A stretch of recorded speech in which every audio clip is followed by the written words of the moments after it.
It's time for Board Gaming School!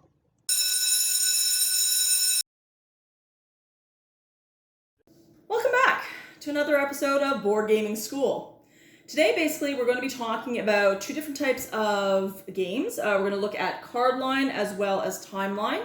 I'm going to talk about the different skills that you can get from both games, as well as who can benefit from the games, and basically how to play the games. But before we get to that, let's get to our fun fact. Today's fun fact actually comes from a book called Napoleon's Hemorrhoids and Other Small Events That Changed History. It's by Phil Mason. It's quite interesting. I suggest you read it for some weird snippets that altered history.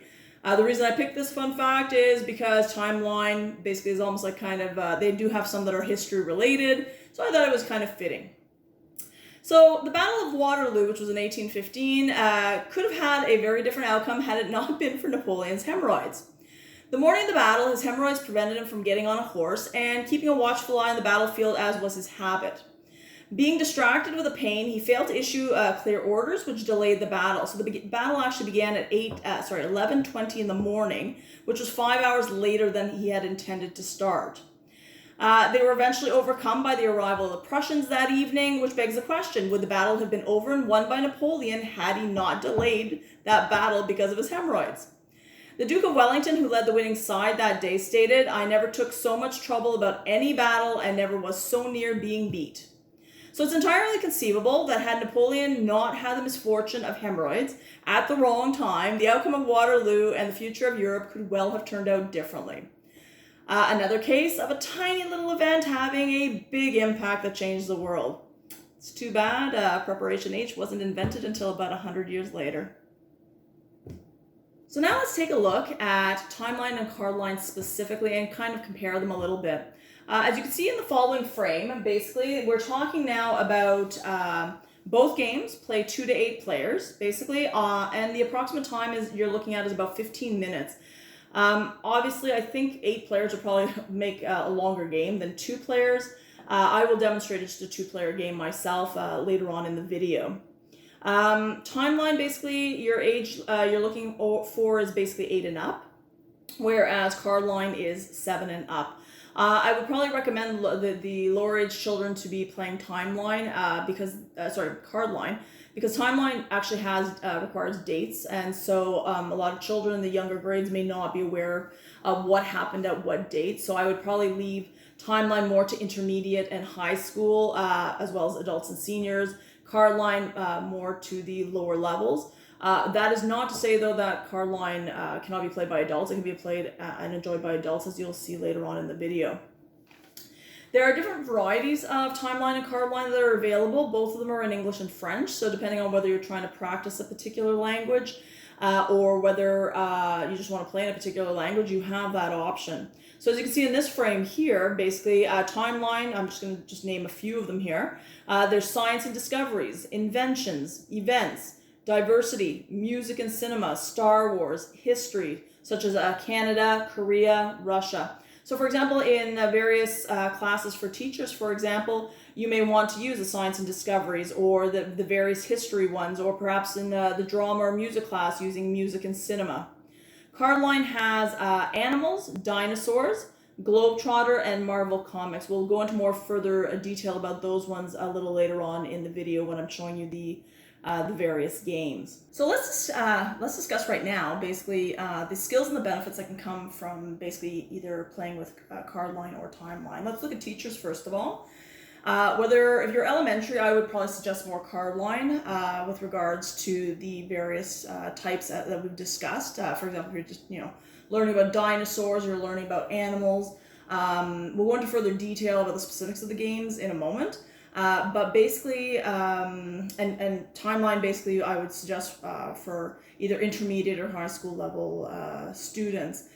Because you can play 2 to 8 players, you don't need to buy a lot of these games for a class. You could buy 4, and that would basically allow you to have basically 32 students play. The more students you play, though, I'm guessing the longer the game will be. Basically, the basic gist of the game is that each student has 4 cards that they need to get rid of. And again, the ones for Canada or Korea or Russia or America, for example, or if you're like, for example, in drama or music class, the music and cinema one might be useful at that point. Parents, basically, it's obviously not only to have fun for everybody, but basically, if you want to have quality time, as always, with your children, it's nice. It's very compact. It's easy to bring to, for example, on a trip. You don't need a lot of space. You just need a small table to be able to play, and it is again a lot of fun. And that would go also, for adults and seniors or anybody who would like to play as well.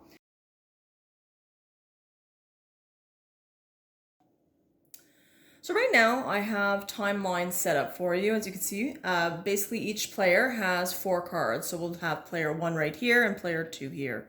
I'm not sure how well you can see the reading of the cards, so I will just read them out very quickly.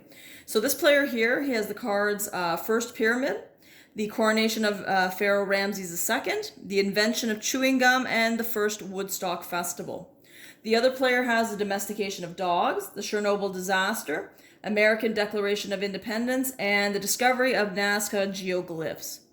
The time that you have to start off with is 1666, which is the Great Fire of London. So player 1 will look at their cards and just pick a card and decide whether or not it comes before or after this particular date.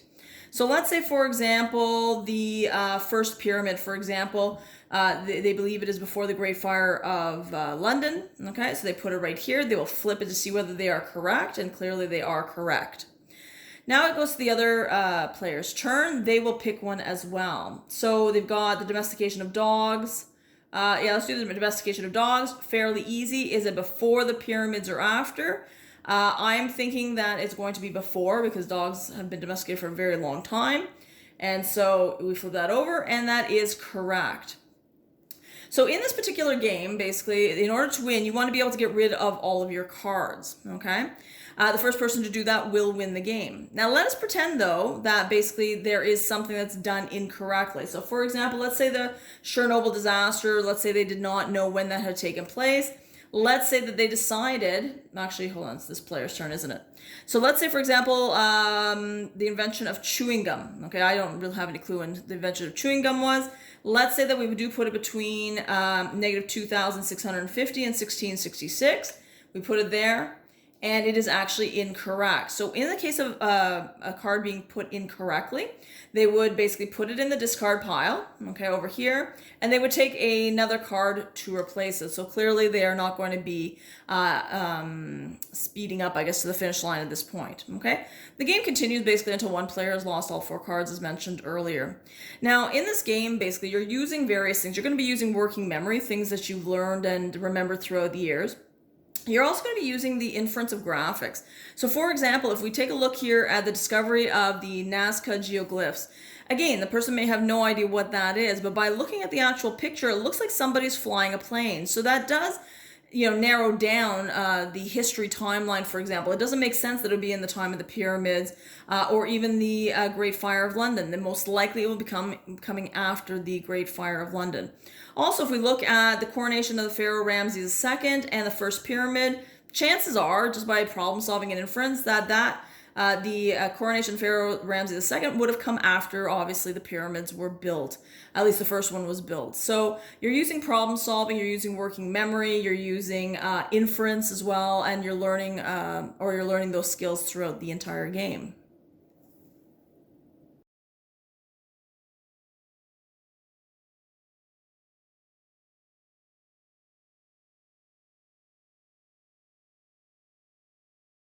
So right now we have Cardline that has been set up. The playing of Cardline is very similar to Timeline. Each player will have 4 cards. The point of the game is also to get rid of all 4 cards.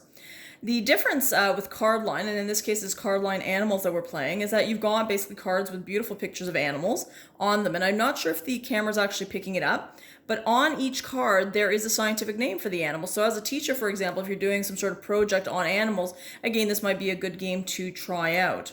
So this game is slightly different, and this is why I would recommend that this game be played with younger children, because most children will not have the knowledge of history in terms of dates that timeline requires. And although timeline has a skill, in addition, that I forgot to mention earlier, that putting things in chronological order according to years, this one is also using the skill of chronological order as well, but in different modes. So if I take this card right here, for example, and I bring it closer, you're going to notice that you have basically the length of the animal, the average weight of the animal, and the average lifespan of the animal. So basically, you will choose which one of these you want to use for the game. And again, anything before will be less, and anything afterwards will obviously be more.